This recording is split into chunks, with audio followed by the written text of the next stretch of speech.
राजा भोज के नगर में एक चरवाहा रहता था। वह काफी समय तक शहर के बाहरी इलाके में लोगों की भेड़ बकरियां चराया करता था। लोग उसे मजदूरी के रूप में जो भी पैसा देते थे, उससे वह अपना जीवन यापन करता था।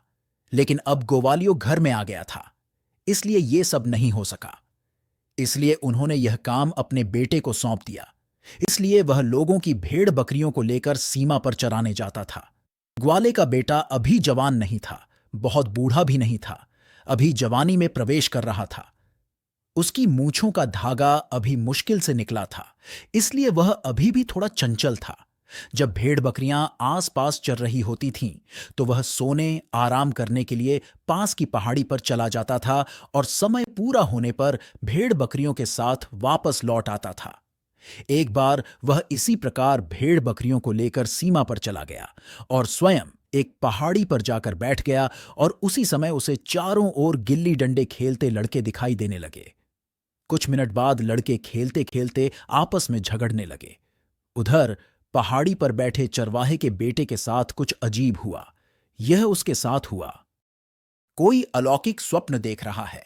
वे स्वयं किसी ग्वाले के पुत्र नहीं, बल्कि एक महान राजा महाराजा हैं।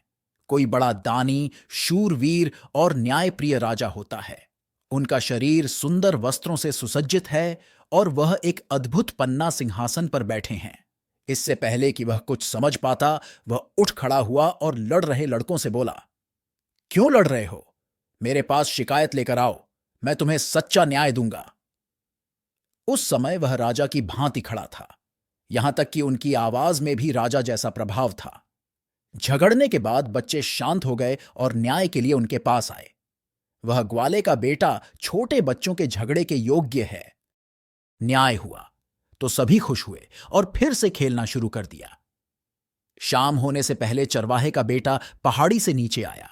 उस समय उसका व्यवहार फिर बदल गया। वह एक साधारण गरीब चरवाहे का बेटा बन गया। उन्हें खुद समझ नहीं आया कि ऐसा क्यों हुआ, लेकिन वह बहुत खुश था कि उसे कुछ देर के लिए राजा का गाना बजाने का मौका मिला। अगले दिन वह फिर उसी पहाड़ी पर गया। उस चरवाहे ने गांव के एक ब्राह्मण को देखा और तुरंत चिल्लाया, पंडित जी, खड़े हो जाओ, मेरे सामने आओ, तुम्हारे साथ क्या गलत है? क्या आपके साथ अन्याय हुआ है? मेरे पास शिकायत लेकर आओ, मैं तुम्हें उचित न्याय दूंगा। मैं तुम्हारा दर्द दूर कर दूंगा। हमारा राजा कहां न्याय करता है, इसलिए मुझे न्याय दिलाओ। ब्राह्मण ने लड़के की बातें सुनी और उसे पागल समझकर वहां खड़ा नहीं हुआ। लेकिन उसने यह बात गांव में सभी को बता दी। उसने राजा के बारे में ऐसा कहा, यदि राजा को पता चल जाएगा तो क्या वह लड़का पागल नहीं है? इस प्रकार चोर चोर की बातें होने लगीं। दरअसल कुछ लोग उस लड़के के पास शिकायत लेकर गए और उसने उसे उचित न्याय भी दिया। इस विचित्र दृश्य को देखकर लोग बहुत आश्चर्यचकित हुए। धीरे धीरे यह बात राजा के कानों तक पहुंची। राजा भोज ने इस बात की जांच करने को कहा तो राजा के मंत्री स्वयं वहां गए। उस वक्त लड़के के पास कोई नहीं आया तो वह चिल्लाने लगा, आओ आओ, न्याय के लिए मेरे पास आओ, मैं तुम्हारा न्याय करूंगा, तुम्हारी पीड़ा दूर करूंगा। हमारे राजा भोज सच्चा न्याय कहां कर सकते हैं? इस छोटे बालक की वीणा सुनकर राजा भोज के मंत्री को क्रोध आ गया, लेकिन वह बहुत चतुर था। वह चुपचाप वहीं खड़ा रहा और सब कुछ होता देखता रहा। कुछ ही मिनटों में वहां लोगों का आना शुरू हो गया। उन्होंने लड़के के खिलाफ शिकायत करना शुरू कर दिया। लड़का राजा की तरह खड़ा था, उनकी आवाज में गहरा प्रभाव था। शिकायत सुनकर लड़का न्याय करने लगा।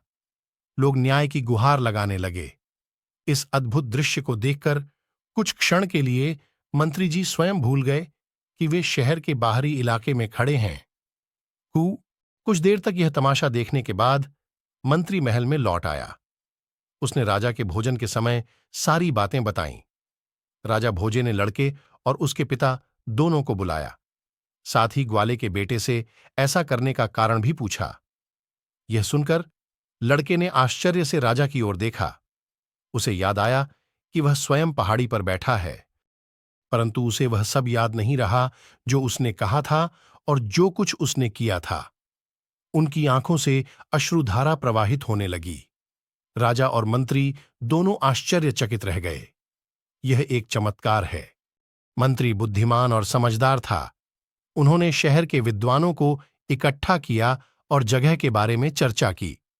विद्वानों और ज्योतिषियों ने कहा, मंत्री जी, वह जगह वाकई अद्भुत है। यह स्थान का ही प्रभाव है। गोवालियो निर्दोष है। उस जगह के नीचे जरूर कोई राज छिपा होगा, तो वहां खोदो। यह बात राजा को बताई गई। अतः राजा ने उस स्थान को खोदने की अनुमति दे दी। काफी मेहनत के बाद वहां खुदाई करते समय उसके नीचे एक सिंहासन मिला। वह सिंहासन बहुत प्राचीन था। यह अद्भुत था। उसमें हीरे मोती जड़े हुए थे। यह सोने से बना था और इसमें कुल 32 आकृतियां खूबसूरती से खुदी हुई थीं। ऐसा अद्भुत सिंहासन आज तक किसी ने नहीं देखा था। राजा ने उस सिंहासन को साफ किया, धोया। उचित समारोह करने के बाद उन्होंने सिंहासन को अपने महल में रख दिया। राजा भोजे उस सुंदर और अद्भुत रत्न जड़ित सिंहासन पर बैठने के लिए अपने राज ज्योतिषियों और विद्वानों से परामर्श करने लगे। अंततः सभी विद्वान एकत्र हुए और उन्हें राजा भोज को सिंहासन मिला था। ईस पर बैठने के शुभ मुहूर्त की शुभ घड़ी बताई।